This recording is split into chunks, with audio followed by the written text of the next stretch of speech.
termasuk juga ada skim saraan perkhidmatan awam yang akan berkuasa pada 1 Disember 2024 ni, bulan depan. Okay, ini semua ni saya nak tekan di sini, ini semua hasil daripada apa yang berlaku pada pandemik COVID-19 ini yang kita tahu menyebabkan lockdown, ekonomi runtuh, ramai orang jatuh miskin. Tapi akhirnya kita tengok result dia orang kaya tambah kaya. Ada banyak data-data menunjukkan syarikat-syarikat besar ni menanggung keuntungan hasil daripada COVID-19. Kita pun tahu kerajaan kita pada masa itu, Tan Sri Muhyiddin pun dengan program sampai 600 bilion COVID-19, dan dia pula sekarang ni dituduh oleh rasuah ke apa, banyak 90 juta ke. Tapi ringkasnya yang kita dah nampak, selain daripada salah guna kuasa, mendapat keuntungan sambungan Big Pharma dan sebagainya, yang kita bimbang ialah teknologi dan sebenarnya ialah agenda Big Pharma. Mereka sekarang ni dah patentkan banyak vaksin-vaksin ni, dan mereka menggunakan satu agenda dipanggil IA agenda, Immunization Agenda 2030, yang mereka buat pada 2021, setahun sebab pandemik. Okay, agenda ni kalau kamu ambil masa tengok kat website, salah satu pentingnya dia kata we don't leave anyone behind, no one to be left behind. Dia takkan tinggalkan semua orang. Maksudnya dia nak pastikan semua rakyat dunia hari ini mesti ambil vaksin teknologi ni, tak kira apa peringkat umur, dan dia lahir pun dia nak cocok dengan vaksin. Pengalaman kita masa COVID-19, data yang ada ketika itu ialah hampir 5 bilion daripada 7 bilion rakyat dunia dah ambil vaksin. Data kita tahu sebagian besar benua Afrika tolak benda ni, sampai 6 orang Perdana Menteri kena bunuh. Setengah daripada Amerika tak setuju ambil vaksin, maybe 50-20% di Eropah, dan maybe about 10% di Nusantara. Plus minus ada 2 bilion termasuk macam kita ni yang tak ambil vaksin lah. Jadi kita bimbang sekarang ni agenda AI ni, kalau you baca betul-betul dia punya maklumat dia, ialah dia kata apa? Dia nak menjamin satu financial and programmatic sustainability. Maknanya kelestarian kewangan yang berprogram. Jadi apa kena-mena dengan kesihatan? Dia ada kena-mena dengan financial program AI ni. Dan program AI ni pula kerana dilaksanakan melalui WHO semasa COVID-19 2020, dan selepas mereka buat pindaan, AI ni melalui WHO buat pindaan IHR, pindaan regulasi kesihatan antarabangsa, yang akhirnya kita itu hantar macam-macam protes lah, hantar pada Agong, buat police report, buat petition, macam-macam kita buat selama 2 tahun ni. Tapi akhirnya pindaan ini ditukar sedikit, mereka tak capai lepas pandemic treaty. Tetapi pindaan ini dapat juga dimajukan pada 1 Jun yang lepas. Semua negara kita, semua negara sign benda ni, 193 negara termasuk juga Malaysia. Tapi dia tak efektif lagi, sebab dia kata ada cooling period dalam masa 10 bulan.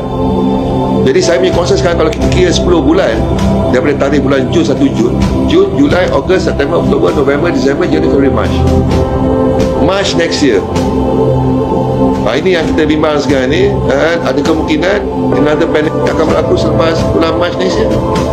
Mereka dah lebih bersedia, kita dulu tak bersedia, tetapi kita sekarang dah ada pengalaman, kita patutnya dah bersedia. Mereka mungkin dah bersedia juga, tapi kita pun patutnya dah bersedia, sebab mereka dah bagi isyarat tu dengan jelas apa yang mereka nak buat. Dan dengan pindaan IHR ni, kita dah bagi lebih mudah kuasa kepada WHO yang tidak demokratik, is not being elected, dipengaruhi oleh Big Pharma, dan dia boleh declare nanti another pandemic and no stop button. Tak ada judiciary, tak ada sebagai hakim secara global pun. Dia buat keputusan je, adanya PHEIC, Pandemic Health Emergency of International Concern, mereka boleh declare pandemic. Ini kita bimbang, sebab sekarang ni di Malaysia pula mereka menggunakan 2 akta, bukan 2 undang-undang polisi yang mereka buat sekarang ni. Sekarang ni mereka buat pindaan untuk pegawai awam hari ini, SSPA, Skim Sarahan Pindaan Awam, yang mesti disign daripada Isnin lepas 21 Oktober ni sampai 30 November. Sekarang semua tengah kelang kalibut sekarang ni, nak sign ke tak sign, nak sign ke tak nak sign, terutama yang mereka yang tak nak vaksin atau pro vaksin. Dia rasa bukan saya tak nak, tapi bahaya sebab kita tak tahu apa benda yang kamu letak dalam kandungan ni. Jadi sekarang ni kita bimbang kerajaan meletakkan SPA, gula-gulakan dengan kenaikan gaji 15%. Kalau you sign, you dapat 8% tahun ni, 1 Disember ni, dan juga next 26 lagi 7%. Lain lah, berapa lagi perkara lain lah. Ada 1000 pages lah dia punya surat keliling SSPA ni. Jadi maknanya dalam SPA itu ada satu syarat dia Section 92A ni ialah arahan jabatan untuk mengambil kemudahan vaksin. Sekarang ada maknanya ialah ini ialah mandatory vaksin sekarang ni. Jadi sekarang semua tengah takut lah ni. Yang tak nak vaksin sekarang ni, yang dulu pernah protes, sekarang ni dia pun jumpa saya kak. Macam mana tuan-tuan, macam mana? Inilah saya pun tengah memberi pandangan lah. Macam mana kamu dah buat keputusan ni? Dan kita cadangkan kena buat judicial review, tak lama lagi. Jadi kita dah bantah buat judicial review. Okey, sekarang ni mereka dah gunakan SP, mandatory vaksin, untuk persediaan IHR ni, untuk pandemik ni, supaya the frontliner dah mereka boleh jinakkan sekarang. Kedua, untuk rakyat. Ini kita bimbang sekali pasal wakil rakyat kita hari itu dah pergi PAS reading ketiga pada 14 Oktober, pindahan Akta 342 yang dikatakan mungkin 23 orang yang hadir lah, tapi mungkin ada cara macam ni dia conduct rule of parliament. Banyak orang tanya saya adakah dia salah tak salah. Saya kata ini within the parliament punya conduct, dia punya rule and regulation. Dia marah, dia record speaker lah, tapi siapa speaker kan? Yuri Abdul, dia pun orang ni orang Anwar, so it doesn't make a difference lah for me. So pindahan Akta 342 ni cukup bahaya. Sebab hari ni bila kita baca pindahan tu, dia bagi dua perkara yang bagi saya paling bahaya. Pertama, beri kuasa kepada ketua pengarah KKM hari ni.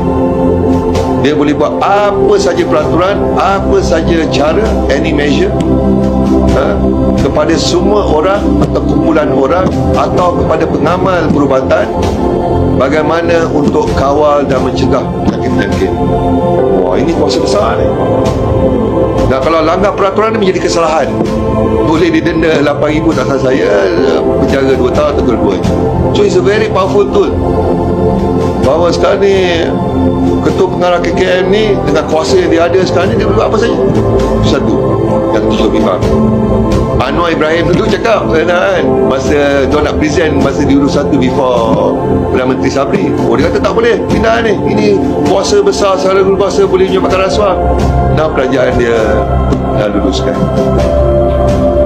Jadi kita bimbang sebab lagi satu provision dalam pindahan 342 ni ialah memberi kuasa kepada pegawai, authorized person, pegawai yang boleh buat keputusan. Pegawai ni paling rendah adalah grade 41, pembantu alam sekitar, even level local council.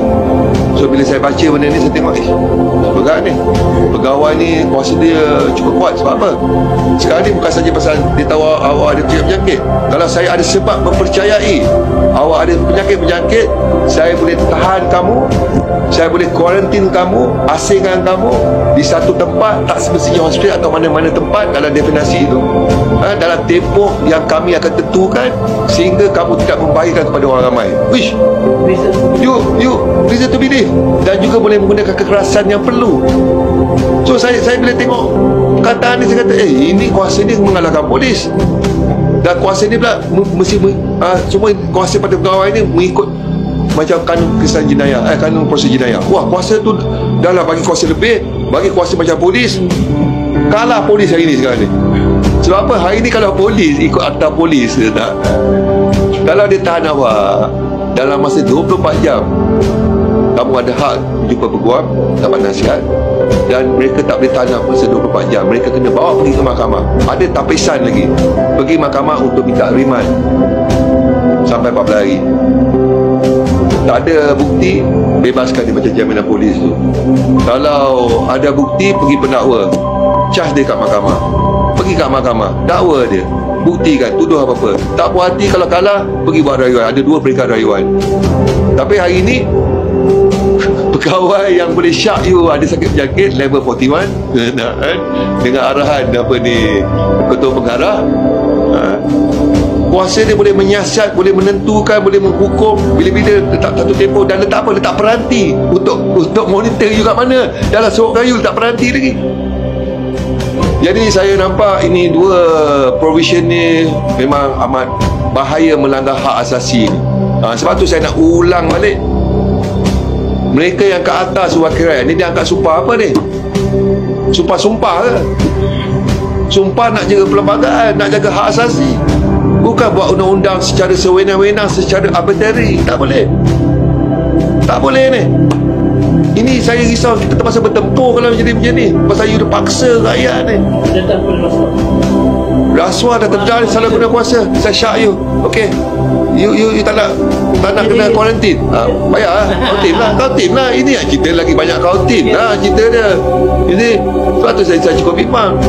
Salah guna kuasa ni lagi besar lagi ni. So saya rasa kita perlu ada kempen kesedaran rakyat. Dan lepas ni kena buat program, kena bagi ceramah, kena bantah ni. Sebab kalau dia efektif saja, saya dapat tahu tak lagi dalam masa mungkin 2 bulan. Lepas ni laluan pergi kepada Dewan Negara, pergi kepada Agong, dan akhirnya mereka dua-dua institusi tak boleh buat apa-apa. It's just a rubber stamp. So akhirnya InsyaAllah saya tengok dalam masa 2 bulan ni akan menjadi efektif bila diorang gazetkan. So pindahan atas tengok in preparation of the pindahan IHR WH 20 bulan Mac. So bila you tengok akta pindahan 342, you tengok SSP Menteri Vaksin, saya rasa kita kena betul lah. Saya rasa kita kena bersiap sedia lah. Tapi macam saya kata, bukan bersiap sedia nak bergaduh dengan kerajaan, bersiap sedia nak tukar kerajaan yang jahat ni, pemimpin yang jahat ni. Sebab tu kita kena present, buat police report, buat petition. Kenapa mereka langgar sumpah perlembagaan ni, kenapa mereka langgar hak asasi ni. Kita nak kena present benda ni. Sama ada ambil tindakan mahkamah, gerakan rakyat bagi tahu benda ni, dan present pada Agong.